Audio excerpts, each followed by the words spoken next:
Welcome to వార్త. నేను దేవా. నేడు సోమాజిగూడ ప్రెస్ క్లబ్ వేదికగా BRS party working president KTR future సిటీపై కీలక వ్యాఖ్యలు చేశారు. ఫ్యూచర్ సిటీ లేదు, గాడిద గుడ్డు లేదు అన్నట్లు మాట్లాడారు. ప్రస్తుతం మనతో పాటు మాట్లాడటానికి live stock corporation chairman Charan Kaushik Yadav ఉన్నారు.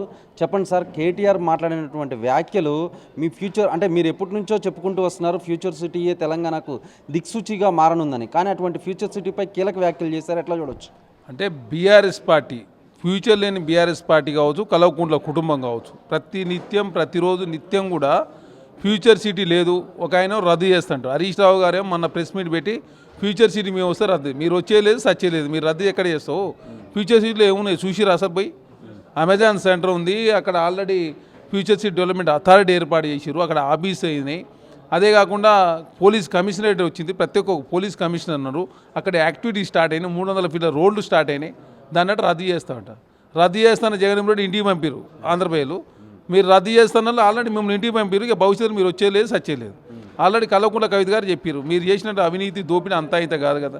అమరజ్యోతి నుంచి అంబేద్కర్ విగ్రహం వరకు, సెక్రటరీ నుంచి సీతారామ ప్రాజెక్ట్ వరకు, పాలమూరు రంగారెడ్డి నుంచి ప్రగతి భవన్ వరకు, మిషన్ భగీరథని మిషన్ కాకతీయ వరకు తెలంగాణ దోపిడీ చేశారు కాబట్టి తెలంగాణ ప్రజలు మిమ్మల్ని ఇంటికి పంపారు. ఫ్యూచర్ లేని బీఆర్ఎస్ పార్టీ కాలకే తారక రామారావు గారిని మారిన కేటీఆర్ గారు మాట్లాడే తెలంగాణ సమాజం అంగీకరిస్తారా? పవన్ కళ్యాణ్ గారి గలాట ఎన్ని రోజులు తెలంగాణ రాష్ట్రం నడుస్తూ ఉంది? 2-3 రోజులు జరుగుతుంటే ఈరోజు వచ్చి బయటకు వచ్చి మాట్లాడతావా? నిన్నటి వరకు మీ బీఆర్ఎస్ పార్టీ నాయకులు ఎవరన్నా విమర్శించిరా? దాసోజు శ్రవణ్ గారిని ఎమ్మెల్యే చేసినా చెప్పి పవన్ అంటున్నా, అంటే ఆయన చెప్తే మీరు ఇచ్చిరా లేకపోతే మీ పార్టీ చేసిందా ఆయన ఎమ్మెల్సీ? చెప్పాలి కదా, దానికి క్లారిఫికేషన్ లేదు.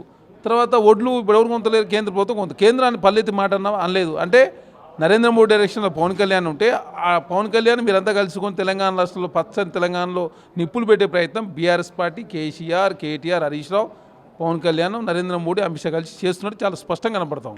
అంటే అదేవిధంగా బాల్కా సుమన్ పొరపాటున మాట్లాడాడు, మిలిటెంట్ వ్యాఖ్యలను మేము వెనక్కి తీసుకుంటున్నాము, బాల్కా సుమన్ మాట్లాడిన మాటలు తప్పే అని చెప్తున్నాడు. బాల్కా సుమన్ వ్యాఖ్యల్ని అంతకుముందు ఏం మాట్లాడినావు సార్? అక్రమంగా కేసులు పెట్టిండు, వివేక్ వెంకటస్వామి, వినోద్ వెంకటస్వామి వాళ్ళ కొడుకు వంశీకృష్ణ కేసులు పెట్టారని చెప్పి మీరేం మాట్లాడారు. తర్వాత కాంగ్రెస్ ప్రభుత్వం అక్రమంగా సొమ్మును ఎట్లా అరెస్ట్ చేస్తూ దళితుందని చెప్పి మీరేమని, మరి ఇప్పుడు ఎట్లా మాట్లాడుతావు? అంటే అరెస్ట్ అయిన తర్వాత ఇప్పుడు మాట్లాడుతావా? మరి ఏమైంది సార్? పైలట్ రోహిత్ రెడ్డి ఏమైంది? డ్రగ్స్ తీసుకుంటూ అక్రమం చెప్పినావా? 7 రోజుల్లో సోకాది నోటీసు ఇప్పుడు అంటే మరి ఇచ్చినట్ట, సస్పెండ్ చేసినట్ట, ఆయన ఉన్నట్ట, బీఆర్ఎస్ పార్టీలో లేనట్ట, ఆయనేమో నేను ఉన్నా అంటుండు, మీరేమో లేదంటున్నారు. అంటే డ్రగ్స్ తీసుకున్న పైలట్ రోహిత్ రెడ్డికి ఏమో ఎలాంటి చర్యలు తీసుకోవు. ఎందుకు? మొయినాబాద్ ఫామ్ హౌస్ కేసు బయటపడుతుంది కాబట్టి ఎక్కడ బయట పెడతాడో మాకు సంబంధించినటువంటి ఎక్కడ గుట్టు బయటకు వస్తుందని చెప్పేసి పైలట్ రోహిత్ రెడ్డి గారి మీద ఎలాంటి చర్యలు మీరు తీసుకోవాలని చాలా స్పష్టంగా అర్థమవుతోంది. బీఆర్ఎస్ పార్టీలో డ్రగ్స్ తీసుకునే వాళ్ళు ఉన్నారు. మీరు మీ బామ్మర్ది గృహప్రవేశం చేస్తే డ్రగ్స్ తీసుకున్నారు, దొరికాయి. రాజ్పాకాల ఇంటి గృహప్రవేశంలో రాజ్ మధుర్ అనే వ్యక్తి డ్రగ్స్ తీసుకున్న నిర్ధారణ అయింది. దాని పెద్ద ఎత్తున కాంగ్రెస్ ప్రభుత్వం ఆపాదించే ప్రయత్నం మీరే చేస్తుంది. ఇక్కడ పైలట్ రోహిత్ అంశాన్ని మాకే అంటగట్టే ప్రయత్నం చేస్తారు, సుమన్ గారి అంశాన్ని మాకి వాళ్ళు తప్పు చేసుకుని మాకంటే కడితే ఎట్లా మీరు? కాబట్టి కేటీఆర్ గారి పని అయిపోయింది కాబట్టి ప్రెస్టేషన్లో ఏం మాట్లాడుతున్నారో అర్థం కావట్లే. ఒక ఆంచి చెల్లి స్టోకు, ఇంకొక ఆంచి రకరకాల స్టోకులు ఉన్నాయి. హరీష్ రావు గారు ఎప్పుడు ఏం చేస్తారో తెలియని పరిస్థితి, బీఆర్ఎస్ పార్టీ మొత్తం అనైక్యంగా ఉన్న పరిస్థితి, అలా ఎవరు ఉంటారో ఎవరు పోతారో అర్థం కాని పరిస్థితిలో బీఆర్ఎస్ పార్టీ కొట్టుమిట్టాడుతుంది. కాబట్టి కేటీఆర్ గారు ఈరోజు మీడియా ప్రెస్కి వచ్చి జర్నలిస్టుల మీద ఏదో ఆయన ప్రేమ ఉన్నట్టు చూపిస్తూ ఉన్నాడు. ఏమైనా అర్థం ఉందా? కాంగ్రెస్ ప్రభుత్వం 4 సీట్లు ఇచ్చే ప్రయత్నం, సుప్రీంకోర్టులో కేసు ఓడిపోయినాం, గెలిచిన తర్వాత ఇచ్చే ప్రయత్నం చేస్తే సుప్రీంకోర్టులో రివర్స్ జడ్జిమెంట్ వస్తే దాని ప్లేస్లో ఏం చేయాలని చెప్పి ఆలోచించే క్రమంలో 4 సీట్లు ఇస్తా అంటే ఆయన బుద్ధివేలు ఇంకేదో సూచన చేస్తున్నాడు. ఎందుకు వెళ్ళలేదు సార్ మీరు? 10 సంవత్సరాల పాటు తెలంగాణ రాష్ట్ర అధికారుల నుండి జర్నలిస్టులకు ప్లాట్లు ఇవ్వకుండా, జర్నలిస్టులకు అదేవిధంగా అక్రిడేషన్ కార్డులు ఇవ్వకుండా, జర్నలిస్టులకు సంబంధించినటువంటి వాళ్ళ మీద కేసులు పెట్టి తొలివేలు రగన్నని, తీర్మానం మల్లన్నని, టీవీ9 రవిప్రకాష్ని, V6ని, వెలుగుని, తర్వాత ఏబిఎన్ని, ఆంధ్రజ్యోతిని బ్యాన్ చేసి మీరే కదా. ఇప్పుడు జర్నలిస్టు మీద ప్రేమ చూపిస్తే తెలంగాణ సమాజం అంగీకరిస్తారా? మేము వచ్చిన తర్వాత ఒక్క అక్రమ కేసు అయినా ఒక ఛానల్ని బ్యాన్ చేసినాం, టీ న్యూస్ కూడా బ్యాన్ చేయాలి. ఇప్పుడు మేము తెలుగు స్ట్రైబు, 3 న్యూస్, నమస్తే దేన్నైనా బ్యాన్ చేసినాం, దేన్ని బ్యాన్ చేయలేదు. జర్నలిస్టులకు సంబంధించి జాగాలు ఇచ్చే ప్రయత్నంలో కాంగ్రెస్ పార్టీ ముందుకు పోతే ఆయనట 4 సీట్ వద్దు వేరే కాడేయాలి. ఏమైనా అర్థం ఉందా? కేటీఆర్ గారి వ్యాఖ్యలకు తెలంగాణ సమాజం అంగీకరిస్తలేరు. బీఆర్ఎస్ పార్టీలో ఆ పార్టీ అంతర్గత కమిటీలు వేస్తే బీఆర్ఎస్ పార్టీ ఎక్కడ స్ప్లిట్ అవుతుందని చెప్పేసి మీరు కమిటీలు వేసుకునే పరిస్థితి ఉన్నారు. బీఆర్ఎస్ పార్టీ అంటే తెలంగాణ రాష్ట్ర అధికారంలో వస్తాడా, కేసీఆర్ గారు ముఖ్యమంత్రి అవుతాడా? నిజంగా 3సార్లు ముఖ్యమంత్రి అంటే షేక్ హసీనాను బంగ్లాదేశ్ తన్ని తరిమినట్టు, మహేంద్ర రాజపక్షని శ్రీలంకలో తన్ని తరిమినట్టు కేసీఆర్ గారు తన్ని తరిమితే కల్వకుంట్ల కుటుంబం అంతా బీఆర్ పారిపోయేది. అదేవిధంగా AP deputy CM Pawan Kalyan 2000 మందితో సభ పెట్టడానికి ఇటువైపు పర్మిషన్ రాకపోవడంతో జూబ్లీ హిల్స్లోని తన నివాసంలో సమావేశం పెట్టారు. ఈ సమావేశంలో కీలక వ్యాఖ్యలు చేశారు. తెలంగాణ ఎవరయ్య జాగీర్ అని, నాకు పర్మిషన్ ఇవ్వకపోవడానికి మీరెవరన్నట్లు మాట్లాడారు. దీన్ని ఎట్లా చూడవచ్చు? ఇక్కడ తెలంగాణ రాష్ట్రం విద్వేషాలు రెచ్చగొట్టే ప్రయత్నం మీరు చేస్తూ ఉన్నారు. తెలంగాణ రాష్ట్రం 2023 ఎలక్షన్లో మీరు పోటీ చేశారు. మీ పార్టీ 8 స్థానాల్లో భారతీయ జనతా పార్టీతో కలిసి మీరు పోటీ చేశారు. మీరు ఎలక్షన్ ప్రచారానికి కూడా వచ్చిర్రు. మొన్న 365 కౌన్సిలర్లో మీ పార్టీ పోటీ చేసింది. మీరు జూబ్లీస్ బై ఎలక్షన్లో కూడా ప్రచారానికి వస్తుందని చెప్తే కాంగ్రెస్ పార్టీ అడుగుకుందా? అప్పుడు అడుగునే వాళ్ళు ఇప్పుడు ఎందుకు అడుగుకుంటా ఉన్నాం? అడుగునే ప్రసక్తి కాకపోతే తెలంగాణ రాష్ట్రంలో వాతావరణం ఆంధ్ర తెలంగాణ సెంటిమెంట్ అంతా కూడా ఆంధ్ర తెలంగాణ వాదులకు సంబంధించినటువంటి ప్రొఫెసర్ నాగేశ్వర అంశం కావచ్చు, తెలంగాణ ఉద్యమకాలు కావచ్చు, జర్నలిస్టు లోకానికి మధ్య పంచాయతీ నడుస్తూ ఉంది. ఆ పంచాయతీలో మీరు ఆజ్యం పోసే విధంగా, పంచాయతీ పెద్ద చేసే విధంగా మీరు తెలంగాణ రాష్ట్రంలో సభ పెడుతుంటే పోలీసు వాళ్ళు అదేవిధంగా భద్రతా వ్యవహారాలను దృష్టిలో పెట్టుకుని వాళ్ళు అనుమతి ఇవ్వలేదు. అదే కాకుండా వేరే ఇప్పుడు అడగండి, ఇప్పుడు అడిగితే ఇస్తారు కదా. మరి ఎప్పుడు జూన్ 2వ తారీఖు ఎందుకు మీకు? అంటే 11 సార్లు ఏమో ట్విట్టర్ వేదికగా స్పందిస్తారు, 12వ సారి మాత్రం తెలంగాణ రాష్ట్రంలో రచ్చ క్రియేట్ చేసే ప్రయత్నమే కదా. అదే కాకుండా ఇక్కడ ఏమైంది, కోనసీమ సంబంధించి కొబ్బరి చెట్లు ఎండిపోతే తెలంగాణ రాష్ట్రం సంబంధించిన వాళ్ళ దిష్టి తగిలింది, కొబ్బరి చెట్లు ఎండిపోయింది అంటివి. దానికి క్లారిఫికేషన్ లేదు. తర్వాత తేజస్వి సూర్య తెలంగాణ రాష్ట్రాన్ని పాకిస్తాన్తో పోలిస్తే మీరే ఉన్నారు. నిన్న ఆయన అంటే పాకిస్తాన్ లేకపోతే ఇంకేదో అని పవన్ కళ్యాణ్ మాట్లాడుతారు. తర్వాత నరేంద్ర మోడీ గారి వ్యాఖ్యల విషయంలో మీకు క్లారిఫికేషన్ లేదు.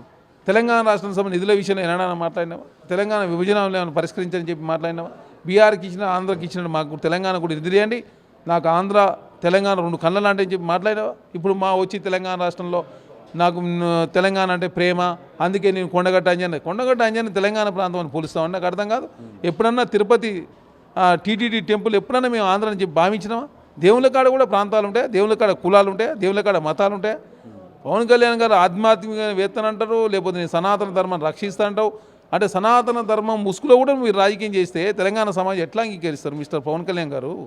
కాబట్టి తెలంగాణ సమాజం గ్రహించింది కాబట్టి BRS party, Bharatiya Janata party, Pawan Kalyan ఈ ముగ్గురు కలిసి తెలంగాణ రాష్ట్రంలో ఆంధ్ర తెలంగాణ సెంటిమెంట్ తీసుకొస్తే రూరల్ ప్రాంతాల్లో బీఆర్ఎస్ పార్టీకి, అర్బన్ ప్రాంతాల్లో భారతీయ జనతా లాభం జరిగితే దురుద్దేశంతో తెలంగాణ రాష్ట్ర విద్వేషాలు తెచ్చగొట్టే ప్రయత్నంలో పవన్ కళ్యాణ్ గారిని భారతీయ జనతా పార్టీ కేసీఆర్ వాడుతున్నాయి చాలా స్పష్టంగా అర్థమవుతా ఉంది. ఫైనల్గా 2029లో జనసేన పోటీలో ఉంటుందని పవన్ కళ్యాణ్ నిన్న క్లారిటీ ఇచ్చారు. దాని గురించి ఫైనల్గా కాంగ్రెస్ ప్రభుత్వం తరపున మీరేం చెప్తారు? జనసేన పోటీ చేయాలి, కల్వకుంట్ల కవిత గారు పోటీ చేయాలి, ఎంఐఎం పోటీ చేయాలి, బీఆర్ఎస్ పోటీ చేయాలి, టీడీపీ కూడా పోటీ చేయాలి.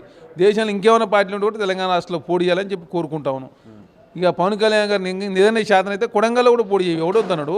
మా ముఖ్యమంత్రి గారు మేము పోటీ చేయి, మేము వద్దన్నామా? మీరు పోటీ చేద్దాం మేము అంటలేం కదా. కాకపోతే పరిస్థితులు బాగాలేనప్పుడు ఆ పరిస్థితులకు అనుకూలంగా పోలీసు వాళ్ళు వ్యవహరిస్తున్నారు. మీరు దాన్ని రాజకీయం చేసే ప్రయత్నం దయచేసి మానుకోవాలి. విద్వేష ప్రసంగాలు కావచ్చు, విద్వేష ప్రకటనలు మానుకొని తెలంగాణ రాష్ట్ర డెవలప్మెంట్లో మీరు ఎన్నడూ భాగస్వాములు కాలేదు. మీ పార్టీ తెలంగాణలో ఉందని చెప్తున్నావు. కృష్ణా జలాల అంశం పరిష్కారం కాలేదు, గోదావరి జలాల అంశం పరిష్కారం లేదు, అపెక్స్ కమిటీలో మీటింగ్లు కావచ్చు, సుప్రీంకోర్టులో కేసులు ఉన్నాయి, చాలా విభజన హామీలు పరిష్కారం కాలేదు. తెలంగాణకు కేంద్ర ప్రభుత్వం మొండి వైఖరి చూపిస్తూ ఉంది. తెలంగాణ రాష్ట్రంలో వరిని కొనుగోలు చేసి మరి పల్లెత్తి మాట అనకుండా తెలంగాణ రాష్ట్రాన్ని రాజకీయం చేస్తుంటే తెలంగాణ ప్రజలు ఎట్లా విశ్వసిస్తారు మిమ్మల్ని? కాబట్టి మీరు తెలంగాణ ప్రజలకు క్షమాపణ చెప్పలేదు, మీరు వివరణ ఇవ్వలేదు. కాబట్టి తెలంగాణ రాష్ట్రంలో విద్వేషాలు రెచ్చగొట్టే ప్రయత్నం పవన్ కళ్యాణ్ గారు చేస్తూ ఉన్నారు. దానిలో మంటల్లో చలిగాగే ప్రయత్నం BRS party, Bharatiya Janata party చేస్తూ ఉన్నాయి. కాబట్టి మీ తాటాకు సభలో కాంగ్రెస్ పార్టీ కానీ రేవంత్ రెడ్డి గారు భయపడరు. తెలంగాణ రాష్ట్రంలో ప్రజాప్రభుత్వం కేసీఆర్ గారిని ఎదిరించి కేసీఆర్ గారు ముఖ్యమంత్రి ఉన్నప్పుడు తెలంగాణ రాష్ట్రంలో కాంగ్రెస్ పార్టీ అధికారంలోకి వచ్చింది కదా.